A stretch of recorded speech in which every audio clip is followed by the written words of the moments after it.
conversar no youtube.com/cinema. Tô aqui com o Caio Blá, que tá estreando o filme da Lúcia Murat. Caio, você tá ficando um especialista em fazer filmes ligados à ditadura militar, a esse período do Brasil, né?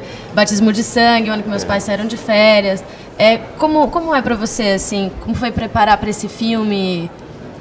Bom, esse filme vem na onda de vários trabalhos que eu fiz com relação à ditadura, né? Como você citou, foram vários anos de pesquisa, de preparação, um trabalho sempre enriquecendo a pesquisa do outro.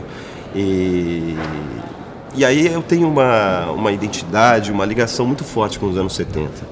Eu tenho até quando a gente estava fazendo esse filme, A Longa Viagem, a TV Brasil, a Rede Brasil visitou a gente, e eu falei muito sobre isso, sobre o quanto eu me considero uma personagem de outro tempo, um personagem, o jeito que eu trabalho em cooperativa, o jeito como eu faço teatro na favela, como eu me mudei.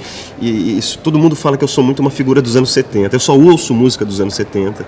Eu nasci em 80 e eu não escuto nada depois que eu nasci, eu só escuto música de antes de eu nascer.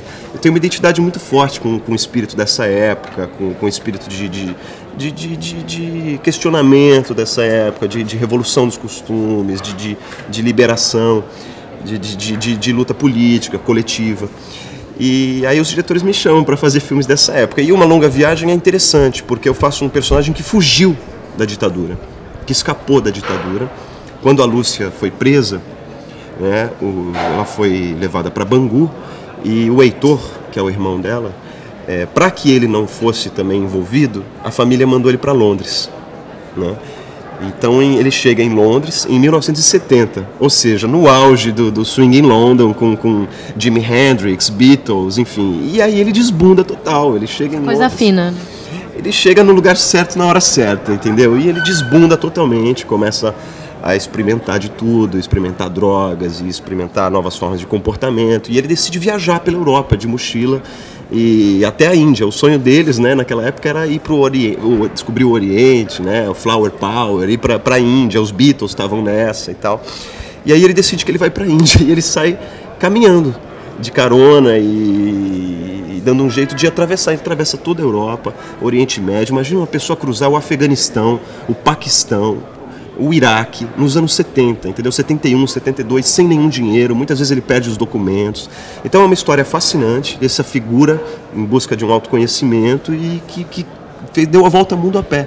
E o mais interessante é a contraponto também, porque a Lúcia estava presa em Bangu, sendo torturada, e recebendo as cartas desse irmão que estava dando a volta ao mundo.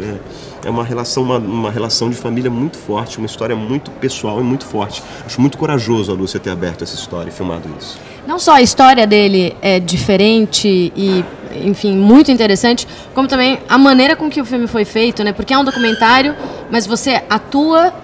Como foi isso para você? Você sentiu dificuldade? Qual foi o desafio que você encontrou? E a maior, enfim, prazer de fazer isso? A gente tentou reconstruir essa jornada do Heitor, né, visualmente. Então a gente trabalhou muito com projeções, back projection, front projection, várias projeções sobre o ator e trazendo essas cartas, lendo as cartas do Heitor, referências de todos esses lugares por onde ele passou.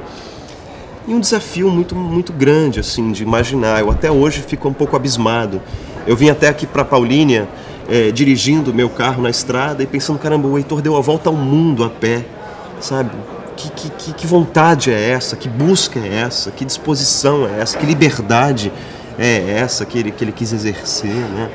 E uma volta ele dá saindo da Europa e chegando até a Índia, e a outra volta ele dá pelo lado oposto. Ele sai dos Estados Unidos, Havaí, e aí começa a atravessar pelo Pacífico de barco, Ilhas Fiji, chega na Austrália, depois Tailândia, Indonésia. Quer dizer, o cara deu 2 voltas ao mundo a pé, né? Uma longa viagem mesmo, uma grande busca, assim. Eu acho que o mais difícil para mim, como desafio, foi imaginar essa busca, imaginar essa força que estava movendo o Heitor e essa solidão, né? Que em todos esses lugares ele viajou sempre muito sozinho, escrevendo para a mãe, escrevendo para a irmã no Brasil, saudade do Brasil, mas ele não queria voltar para o Brasil, ele queria ir para a Índia, mergulhar, encontrar um mestre lá na Índia e ficar lá para sempre num ashram lá. Legal. Bom, conversei com o Caio Blá. Não percam Uma Longa Viagem, Lúcia Murat, aqui no youtube.com/cinema, e comenta também no Facebook e no nosso Twitter. Muito obrigada, Caio. Obrigado, Sofia. Até já.